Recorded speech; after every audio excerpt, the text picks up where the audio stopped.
내성이 증진되었다는 이야기는 중독 전문가들 입장에서는 예비 알코올 중독자로 진입하고 있다고 보기 때문에 좋아할 일만은 아닌 겁니다. 내성의 증진에 대한 또 하나의 알아야 할 사실이 있습니다. 내성이 길러진 술꾼이 취중사고로 상처를 입어 수술을 해야 할 경우 난감한 일을 당하기 쉽습니다. 환자를 씻을 때 누이고 마취제를 투여해도 도무지 마취가 되지 않습니다. 환자는 계속 고통만 호소하고 마취는 듣지 않고, 이 경우 환자가 술을 과다하게 마실 때에는 간에 알코올을 무독화하는 마이크로좀의 효소가 충분히 증가되어 있어 마취제를 주사해도 그 효소가 마취제를 빠르게 와해시켜버리기 때문입니다. 술꾼들의 주량은 계속 증가하지만은 않습니다. 어느 수준까지 증가된 주량은 더 이상 증진되지 않고 그 수준에서 정체됩니다. 주량이 늘지도 줄지도 않습니다. 이런 현상을 고온 현상을 겪는다고 말합니다. 개마고원은 북한 땅 북부에 위치한 고원지대로 마천령 산맥과 낭림 산맥 및 무정령 산맥으로 둘러싸인 해발 평균 1200m 높이의 약 4만 평방킬로미터 넓이의 고원지대입니다. 남아프리카 공화국의 테이블 마운틴과도 같은 지역입니다. 알코올의 내성도 이 개마고원의 경사면을 오르는 것과 같이 내성이 증진되다가 어느 정도까지 증진되면 마치 개마고원 경사면을 오르는 것 같이 주량은 더 이상 늘지 않고 줄지도 않고 그 수준에서 멈춥니다. 이런 고온 현상이 사람에 따라 다르나 상당 기간 계속이 됩니다. 고온 현상이 끝나면 주량은 점점 줄어들기 시작하다가 나중에는 한 잔 술에도 신체가 부담을 느끼게 됩니다. 그렇다 할지라도 중독자 자신은 술을 마셔야 생기를 얻는 것 같기 때문에 단 하루도 음주를 중단할 수 없게 됩니다. 이런 정도로 중독이 악화되면 아무리 두뇌가 명석한 사람일지라도 놀라울이 많지 기억력이 감퇴되고 심한 건망증으로 인하여 바로 조금 전에 일어났던 일도 잊어 매사를 그르치게 됩니다. 특히 알코올 말기에는 코르자코프 증후군이 발생합니다. 코르자코프 증후군은 베르니케 코시코프 증후군이라고도 부르며 알코올 섭취에 따른 비타민 B1, 티아민이죠. 비타민 B1의 섭취 부족으로 발생합니다. 과도한 알코올 섭취는 티아민의 분해를 촉진하고 티아민 섭취가 이루어지더라도 알코올로 인해 체에 제대로 티아민이 잘 흡수되지 않습니다. 이 증후군은 장기간 알코올 중독, 심한 영양실조, 기아 등으로 인해 비타민 B1이 결핍되면서 발생합니다. 베르니케 증후군의 주요 증상은 비정상적인 보행, 눈동자가 떨리는 안구 진단, 혼란 증상이 있습니다. 코사코프 증후군의 주요 증상에는 기억상실, 진압력장애. 진압력장애라는 것은 시간과 장소, 사람에 대한 적절한 인식을 하지 못하는 상태입니다. 때문에 작화증이 옵니다. 작화증은 최근 사건은 기억하지만 반면에 오래된 기억에는 영향이 덜 미칩니다. 그리고 기억력이 과도하게 저하되어 기억해내지 못하는 것을 숨기기 위해 종종 이야기를 끄어대며 간혹 이야기를 설득력 있게 만들어냅니다. 여기에 대해서 잠깐 예를 들어주면요. 한 환자를 만나는데 집안이 상당히 좋더라고요. 큰형님은 큰 방직회사 회장이고 둘째 형은 광역시의 민서구청장입니다. 막내인데 이 사람이 동대문 시장에서 원단 도매상을 했습니다. 형 회사에서 나온 원단을 가지고요. 근데 이 사람이 술로 이런 자과증이 발생했습니다. 어제 그저께 자기 부인이 딸 둘하고 묘대로 왔다 가는데도 그 까맣게 기억을 못해요. 그리고 옛날 일을 어제 일처럼 상상하게 얘기합니다. 그러니까 이런 사람이 사회생활을 할 수 있겠습니까? 이런 자과증이 옵니다. 그 다음에 의식장애 이런 것도 오고 있거든요. 특히 우려해야 할 것은 내성의 감퇴입니다. 알코올 중독 말기에 도달하면 그처럼 엄청나게 마시던 술의 양이 점점 줄어드는 현상이 나타납니다. 두세 병 술을 마셔야 잠이 들던 사람도 한 명도 마시지 못하고 정신을 잃습니다. 술을 마시기 시작하던 초기에는 간장의 대사 기능이 아주 활발하여 다소 과소한 양의 술도 능히 감당할 수 있는 처리 능력을 보유하고 있었습니다. 그러나 장기간 대량 음주로 말미암아 간세포 파괴가 서서히 진행됨에 따라 말기에 가서는 알코올 해독작용의 효율이 급속도로 떨어져 섭취된 알코올을 제대로 분해 대사할 수 없게 됩니다. 따라서 자연적으로 발생하는 신체 방어 기전에 의해 알코올 거부 반응이 일어나기 때문입니다. 제가 경험한 알코올 중독 말기 현상을 소개하겠습니다. 첫째, 주량이 대폭 줄어듭니다. 한창 마시던 시절에는 이웃들이 소주 한 병을 국사발에 따르면 넘칠 듯 찰랑찰랑 가득 찹니다. 그 소주를 다스며 쭉 들이키면 그 맛이 쓰지 않고 마치 설탕물 같이 답니다. 그렇게 마시던 술인데 중독 말기가 되니까 알코올 불면을 해결하기 위해 술에 의존하게 됩니다. 그래서 아내 몰래 소주를 사다 숨겨놓고 마시기 시작합니다. 한 병 마시면 잠은커녕 더욱 정신이 말똥말똥해집니다. 그리하여 두 병째 마시기 시작하다가 정신을 잃습니다. 두 번째, 술을 입에만 대면 100% 정신을 잃습니다. 일시적 기억 상실이 마시기만 하면 어김없이 나타납니다. 술꾼들 헌법 제1조는 마시되 실수하지 말자답니다. 많이 마시면 취하고 취하면 실수가 나올 가능성이 높기 때문에 조금만 마셔야지 하고 음주를 시작합니다. 필름이 끊어질 때까지 마시겠다고 음주를 시작하는 사람은 어디에도 없을 겁니다.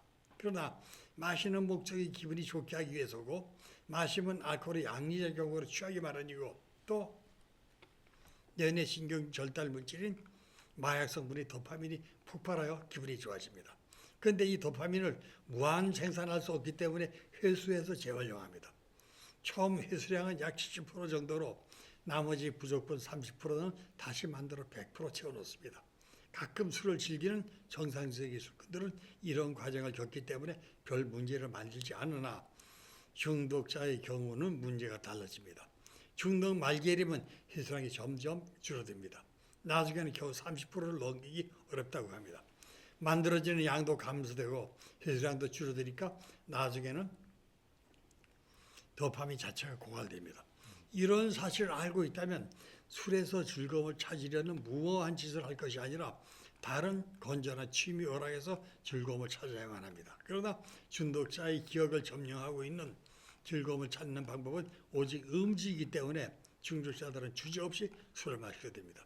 그런데 그들은 마셔도 도파민이 나오지 않아 쾌의 상태를 경험하지 못합니다. 그러나 그런 사실을 모르는 그들은 술에 대한 내성이 강해진 것으로 오인하고 경험에서 배운 대로 더 많이 마시면 기분이 더 좋아진다고 믿고 음주량을 늘립니다. 그 결과는 술을 입에만 대면 필름이 끊어지는 일시적 기억 상실로 음주를 끝내는 겁니다.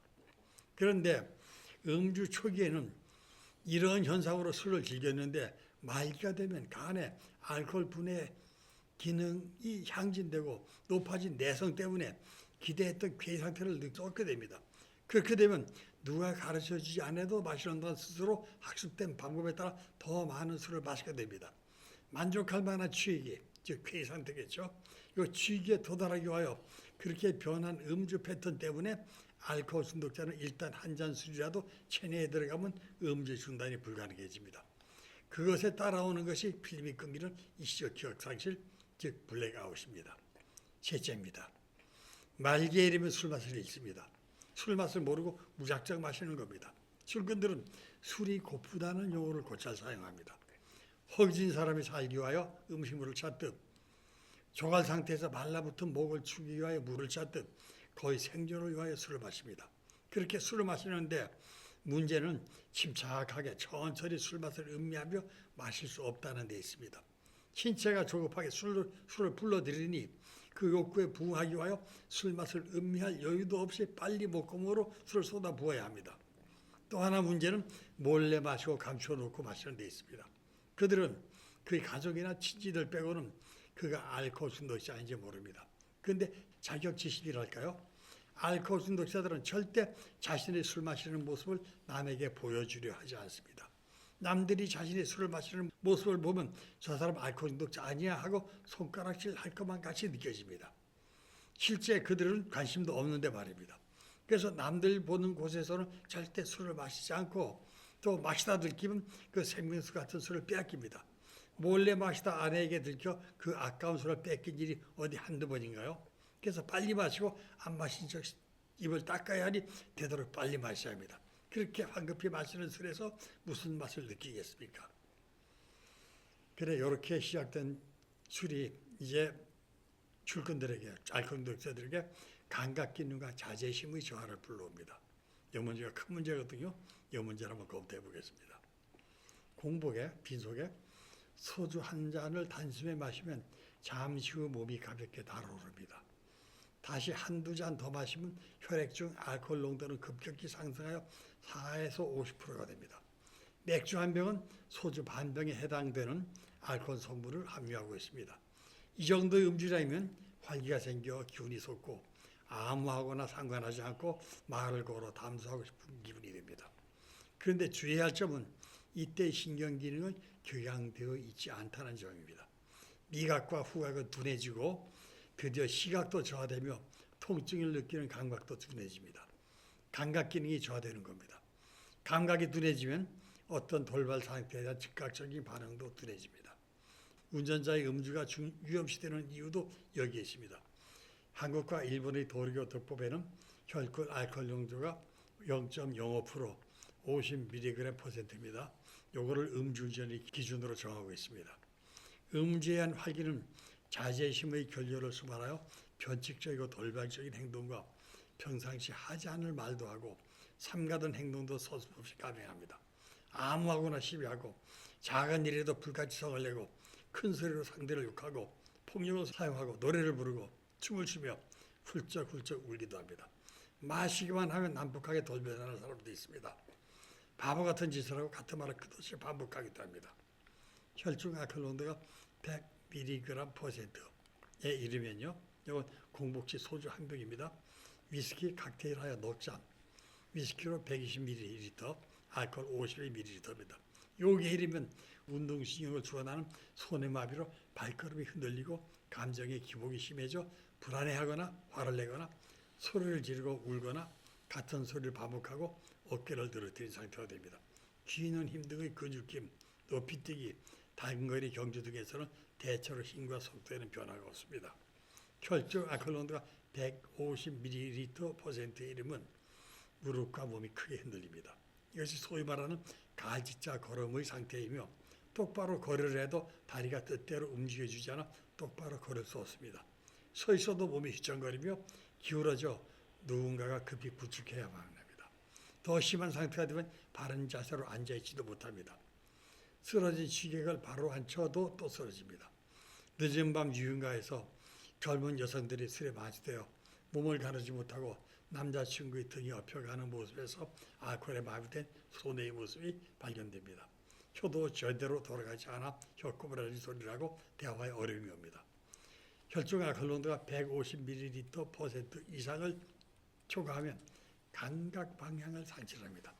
집찾기에 어려움이 있고 찾아가다가 거리에 쓰러져 잠들어 버리는 경우도 흔합니다.